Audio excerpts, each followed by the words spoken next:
Corona warrior कहूं या police कहूं या हमारे इस प्रदेश की आंतरिक सेना कहूं, जिनकी बदौलत आज हम सब शांति से ये सदन चला पा रहे हैं, शांति से बाहर आराम से घूम पा रहे हैं, चाहे हमारे परिवार हो या चाहे कोई और, सब आराम से घूम पा रहे हैं, तो वो सिर्फ और सिर्फ हमारे इन पुलिस के इन मजबूत सिपाहियों की बदौलत है।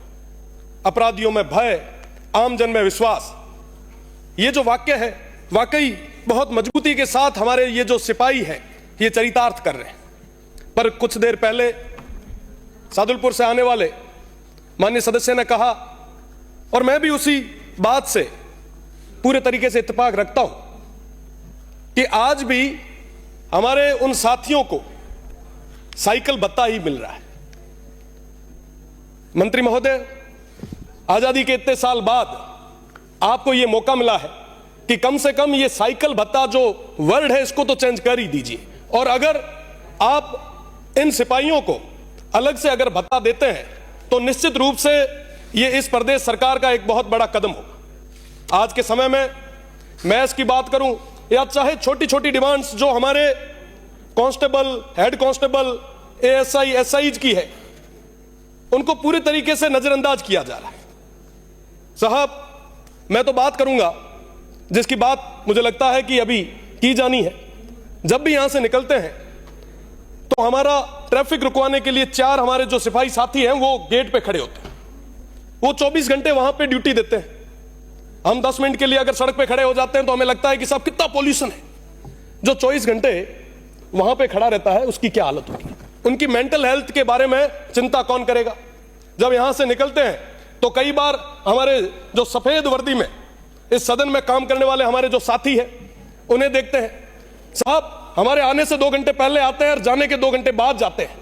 कई बार जब आप जब 1 बजे लंच करते हैं, निकलते हैं, उस समय बात करते हैं कि साहब आपने लंच वंच किया क्या, वो कहते हैं कि साहब सुबह करके आते हैं और रात को आप जब सदन खत्म करते हैं तब हम जाके करते हैं। साहब वाकई हमारे ये जो साथी हैं बहुत मजबूती के साथ काम कर रहे हैं, पर उनको जो बेसिक चीजें जो है वो उपलब्ध कराई जानी बहुत ज्यादा जरूरी है। सही बात की अभी कि साहब आजकल अपराधियों के पास फॉर्च्यूनर है, बड़ी बड़ी महंगी महंगी गाड़ियां हैं, पर हमारे सिस्टम के पास, हमारे प्रशासन के पास क्या है?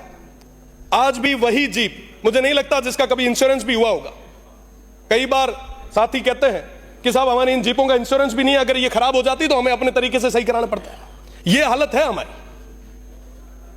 फिर भी ये लोग पूरी मेहनत के साथ, पूरी ईमानदारी के साथ काम कर रहे हैं। आज अगर कोई घटना घट जाती है तो सबसे पहले तलवार पुलिस पे पड़ती है। साहब ये पुलिस वालों ने सही काम नहीं किया, कोई चोरी हो गई, सब एसएचओ को उड़ा दो।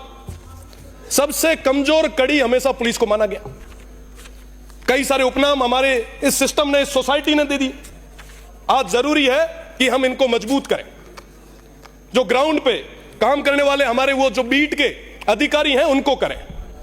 डीपीसीज की बात हो रही थी, काफी लंबे समय से वो प्रयासरत है, उनकी कोई बात सुनने के लिए आगे नहीं आ रहा। साहब जब आर्मी को केंद्रीय स्कूल्स मिल सकते हैं तो हमारी जो पुलिस लाइंस है उसके अंदर अच्छी क्वालिटी की एजुकेशन के लिए क्यों नहीं अच्छे इंस्टीट्यूट हम तैयार करें। साहब ये तैयार करना हमारी जिम्मेदारी है।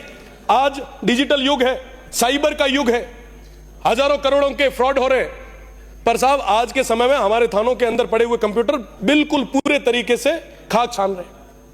हमारे पास कोई सिस्टम ही नहीं है। हम बातें करते हैं बड़ी बड़ी, इस सिस्टम को डेवलप करने की जरूरत है। इस एआई के जमाने में पूरे जिले में एक एसपी ऑफिस पे साइबर सेल छोटी सी बनाई होती है, कई बार तो 4 लोगों को पूछना पड़ता है कि साहब वो टेबल कहां लगी। ये स्थिति आज के समय में हो रखी।